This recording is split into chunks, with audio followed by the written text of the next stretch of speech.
10 अगस्त 1963 में हुआ। जब वो 11 साल की थी तो उसकी शादी उसकी उम्र के तिगुने व्यक्ति से कर दी गई। 11 साल का तिगुना कितना होता है? 33 साल।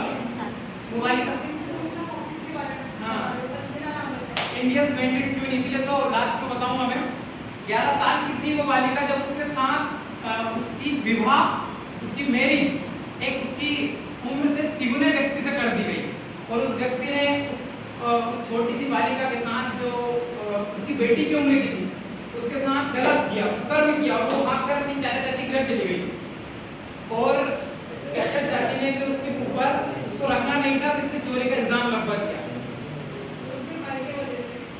हाँ और फिर वो चली गई कहाँ? जेल।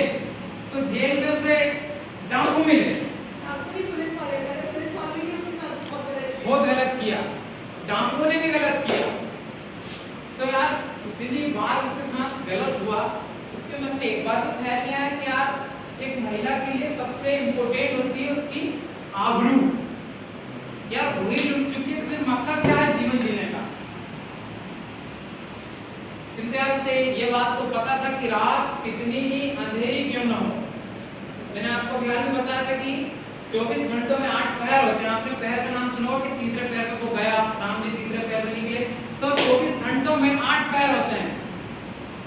तो रात्रि का जो तीसरा पहर होता है जिसमें सबसे ज्यादा अंधेरा होता है,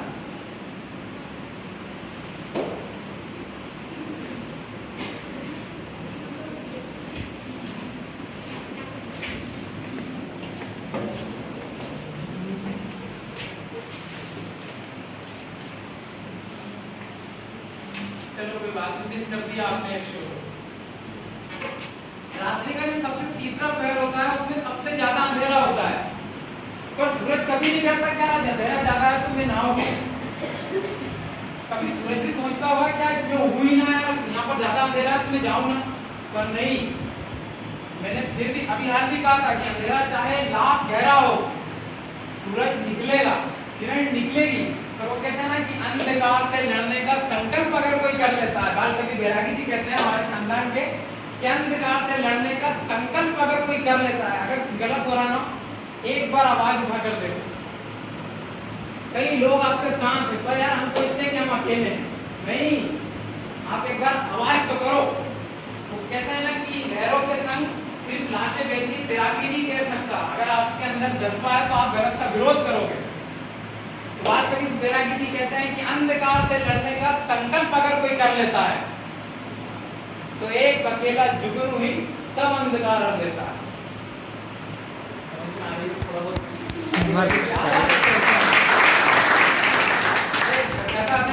पुराने बाबू तो वो जब लौट कर आई तो उस बालिका ने ये सोचा, बोले या तो मैं आत्महत्या कर लूं या ये जो भेड़िए घूम रहा है इंसान के लिबास में, क्यों ना इसे दंड दिया जाए। दो चीज थी, या तो मर जाती वो या कुछ कर जाती। और पहली बात तो ये, इसे साइंस भी मानता है कि आप अगर परेशानी में हो और आपने सोचा कि आत्महत्या कर लूं तो है ना, सिर्फ हमारा शरीर मरता है, हमारी बॉडी खत्म होती है, हमारे अंदर की जो आत्मा है, सोल है, एनर्जी है, वो कभी नहीं मरती। आपने 12th क्लास में अगर ठीक से पढ़ा, मैं साइंस का विद्यार्थी हूं, law of conservation of mass, द्रव्यमान संरक्षण का नियम आपने पढ़ा होगा, जिसमें अभिक्रिया में जो अभिक्रिया में भाग लेने वाले जो कारक होते हैं ना, पूरी प्रक्रिया हो जाती है, उसके बाद भी उसका वजन उतना ही रहता है। और इसे हाँ, अगर सिर्फ रूप परिवर्तन होता है एनर्जी का। और हमारा उपनिषद श्रीमद् भगवद गीता में श्री कृष्ण जी कहते हैं कि नैनं छिन्दन्ति शास्त्राणि नैनं दहति पावक। तो साइंस बाद में आया है, ये जो हमारे वेद पुराण है ये पहले आ चुके हैं। तो ये कहते हैं कि नैनं छिन्दन्ति शास्त्राणि नैनं दहति पावक, न चैनं क्लेदयन्ति अपि न शोषयति मारुता। आत्मा को ना शस्त्र काट सकता है, ना आग जला सकती है, ना पानी लगा सकता है, ना वायु सुखा सकती है। सब लोग सुन लो अच्छे से। फिर मैं अभी सबसे क्वेश्चन पूछने वाली हूँ कि कौन-कौन ने क्या-क्या गोल या एम डिसाइड करके रखा है, क्योंकि आज वुमेन्स डे है और मैं ये चाहती हूँ कि यहाँ जितनी भी लड़कियाँ बैठी हुई हैं, मैं चाहती हूँ कहीं ना कहीं इस लेवल तक पहुँचे कि हाँ उनके मॉम एंड डैड बहुत ज़्यादा प्राउड फील करें उनके लिए। मैं अगर पूछूंगी कि सबका कि क्या करने वाले हो भविष्य में, ITI के बाद क्या फ्यूचर है, या क्या करना चाहते हो, किस लेवल तक पहुंचना चाहते हो।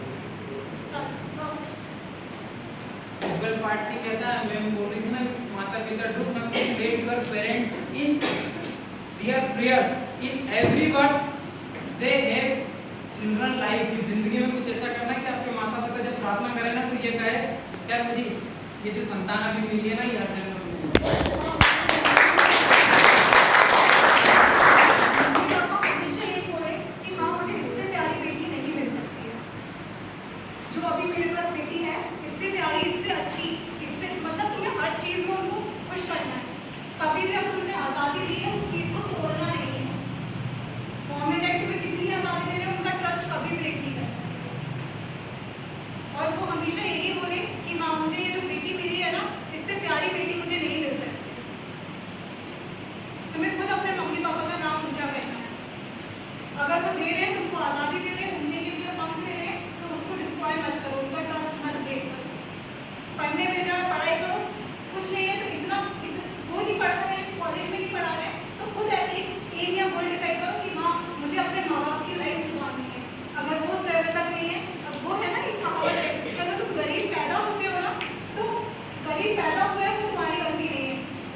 और उसने 22 ठाकुरों जिसने उसके साथ गलत किया था, कुकर्म किया था, उसकी आबरू लूटी थी उस महिला की, छोटी सी बालिका की, 22 ठाकुरों को एक लाइन में खड़ा कर एक सिरे से गोली मारने वाली एक महिला थी जिसका नाम अभी बताऊंगा।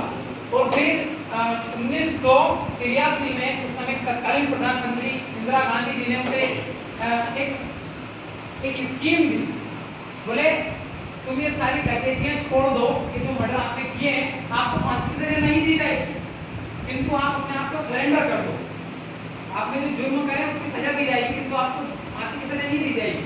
तो उसके जीवन में 18 किडनैपिंग थी, 22 मर्डर थे और 30 डकैतियां थी। तो इसकी वजह से उसे 11 साल की सजा दी गई।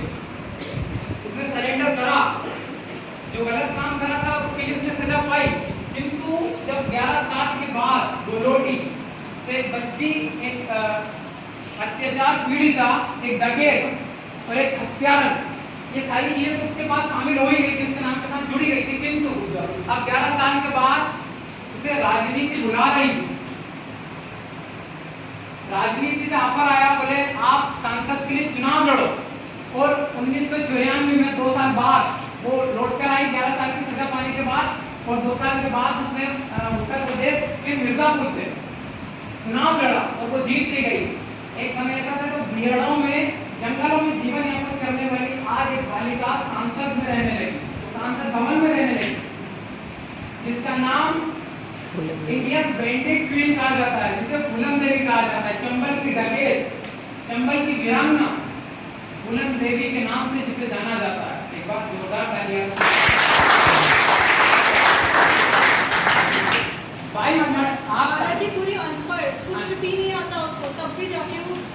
सी मिनिस्टर बनी थी? कौन सी मिनिस्टर बनी थी? वो सीएम बनी थी। सीएम बनी थी, सीएम बनी थी यूपी। मिर्जापुर से। यूपी की सीएम बनी थी वो। हाँ। बिना कुछ भी किए, मतलब बिना पढ़ी लिखी, और बस से तब भी इतना पावर था उस बंदी में कि वो जाके सीएम बनी है। तो मैं तो कहता हूँ समझदार व्यक्ति का पढ़ा लिखा होना जरूरी नहीं है, हाँ। किंतु पढ़े लिखे व्यक्ति का समझदार होना बहुत ज्यादा जरूरी है। आज जिस गेस्ट को बुलाने जा रहा था वो पढ़े लिखे नहीं थे, कितने इतने समझदार थे, उनको देख के वो फ्लंट बोलते हैं, एकदम भारा प्रभाव बोलते हैं। पढ़े लिखे नहीं है फिर भी आप उनकी साहित्य ऊंचाई को देखते आप। हाँ, वही है। पर क्या टाइम तो मैनेजमेंट नहीं है अपने यहाँ। तो तुमको बुलाना चाहिए था ना। नहीं, मैं भी टाइम मैनेजमेंट नहीं था, मुझे नहीं जाना था, बड़े से मैं आऊँगा तो बजे आऊँगा। फिर 4 बजे का था, 4 बजे पे पोस्टपोन हो गया, वरना वो आते।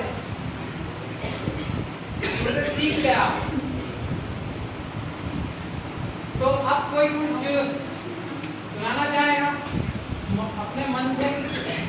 आज स्त्री